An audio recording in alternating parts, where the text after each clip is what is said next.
Okay, question number 17 কি কৈছে?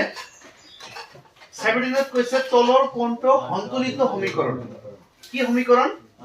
সন্তুলিত। সন্তুলিত মানে ব্যালেন্স। সন্তুলিত মানে কি? ব্যালেন্স। মানে লেফট সাইডত আৰু ৰাইট সাইডত নাম্বাৰ বিলাক কি হ'ব লাগিব? সেম হ'ব লাগিব, ইকুৱেল।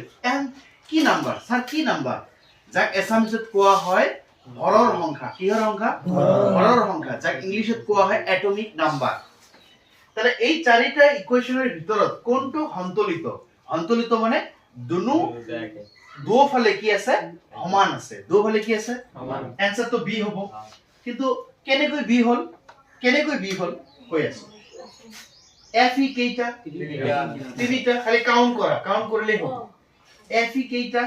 তিনিটা। এফ ই কেইটা? ঠিক আছে। এইচ কেইটা? না, 4 দ্বিগুণ 8। তাহলে এইচ হবো 8টা।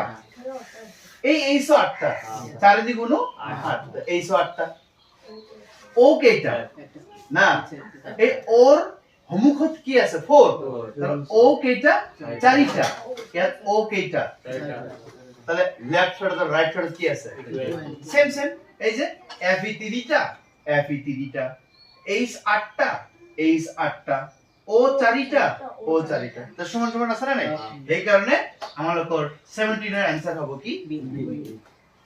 ওকে, 18 এর आंसर।